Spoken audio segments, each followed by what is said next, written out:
ಬೆಂಗಳೂರು ಕರಗ ಐತಿಹಾಸಿಕ ಹಿನ್ನೆಲೆಯನ್ನು ಹೊಂದಿದೆ. ಈ ಕರಗವನ್ನು ನೋಡುವುದಕ್ಕೆ ಎರಡು ಕಣ್ಣು ಕೂಡ ಸಾಲೋದಿಲ್ಲ.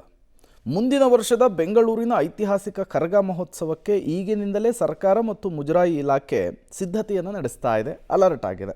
ಕಳೆದ ಬಾರಿ ಅನುದಾನದ ವಿಚಾರದಲ್ಲಿ ದೊಡ್ಡ ಮಟ್ಟದಲ್ಲಿ ಗಲಾಟೆ ಆಗಿಬಿಟ್ಟಿತ್ತು. ಅನುದಾನದ ವಿಳಂಬಕ್ಕೆ ಕರಗದ ದಿನವೇ ಕಲಹ ಕೂಡ ಆಗಿತ್ತು. ಹೀಗಾಗಿ ಈ ಬಾರಿ 2 ತಿಂಗಳ ಮುಂಚಿತವಾಗಿಯೇ ಅನುದಾನದ ಬಗ್ಗೆ ರೂಪುರೇಷೆ, ದೀಪಾಲಂಕಾರ, ಹೂವಿನ ಅಲಂಕಾರಕ್ಕೆ ಟೆಂಡರನ್ನು ಕರೆಯಲಾಗ್ತಾ ಇದೆ. ಈ ಬಗ್ಗೆ ಮುಜರಾಯಿ ಸಚಿವ ರಾಮಲಿಂಗಾರೆಡ್ಡಿಯವರೇ ಸ್ಪಷ್ಟನೆ ಕೊಟ್ಟಿದ್ದಾರೆ. ಈ ಬಾರಿ ವ್ಯವಸ್ಥಾಪನಾ ಸಮಿತಿಯ ಜೊತೆಗೆ ಶೀಘ್ರದಲ್ಲಿಯೇ ಸಭೆ ನಡೆಸ್ತೇವೆ ಅಂತ ಹೇಳಿದ್ದಾರೆ.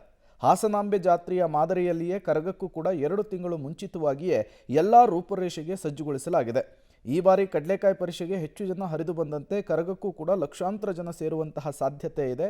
ಹಾಗಾಗಿ ಈ ರೀತಿಯ ಸಿದ್ಧತೆಯನ್ನು ಮಾಡಿಕೊಳ್ಬೇಕಾಗುತ್ತೆ ಅನ್ನುವಂತಹ ಮಾಹಿತಿ ಕೊಟ್ಟಿದ್ದಾರೆ. ಹಣ ಬಿಡುಗಡೆ ಆಗೋದಿನ ರಜಾಗಳು ಬಂದುಬಿಟ್ಟಿತ್ತಂತೆ, ಅದರಿಂದ ಆಯಿತು. ಈ ಸಲ ಹಂಗೆ ಆಗೋದಿಲ್ಲ. ಈ ಸಲ ನಮ್ಮ ಮೊದಲೇ ಒಂದು 15 ದಿವಸಕ್ಕೆ ಮುಂಚೆನೇ, ಈಗ 15 ದಿವಸ ಅಲ್ಲ, ಮೊದಲೇ ಒಂದು ಈಗ ಇದಕ್ಕೆ ಹಾಸನಾಂಬೆಗೆ 2 ತಿಂಗಳ ಮುಂಚೆನೇ ಟೆಂಡರ್ಸ್ ಕರೆದ್ಬಿಟ್ಟು, ಈ ಸಲನೂ ಅಷ್ಟೇ ನಮ್ಮ ಇದಕ್ಕೆ 2 ತಿಂಗಳ ಮುಂಚೆನೇ ಟೆಂಡರ್ ಕರೆದ್ಬಿಡ್ತೀವೆಲ್ಲ. ಅದು ದೀಪ ಅಲಂಕಾರ ಇರ್ಬೋದು, ಹೂವಿನ ಅಲಂಕಾರ ಇರ್ಬೋದು, ಸಾಂಸ್ಕೃತಿಕ ಯಾವುದು ಟೆಂಡರ್ ಕರಿಬೇಕು ಅದಕ್ಕೆಲ್ಲ ಒಂದು 2 ಮಂತ್ಸ್ ಅರ್ಲಿಯಾಗೆ ಮಾಡ್ಕೊಳ್ತೀವಿ. ಎಷ್ಟು ಅಂತೇನೂ ಇಲ್ಲ. ಒಟ್ಟಿನಲ್ಲಿ ನಮ್ಮ ಮಹಾನಗರ ಪಾಲಿಕೆಯವರು ಹಣ ಜಾಸ್ತಿ ಕೊಡ್ತಾರೆ.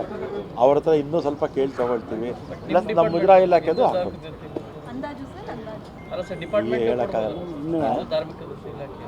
ನಾವು ಕೊಡ್ತೀವಿ, ಇಲ್ಲೂ ಕೊಟ್ಟಿದ್ದೀವಿ. ಇಲ್ಲೂ ಮಹಾನಗರ ಪಾಲಿಕೆಯವರು ಪ್ರತಿ ವರ್ಷ ಕೊಟ್ಟಂಗೆ ಕೊಟ್ಟಿದ್ದಾರೆ. ಈ ಸಲ ನಾವು ಹೂವಿಂದು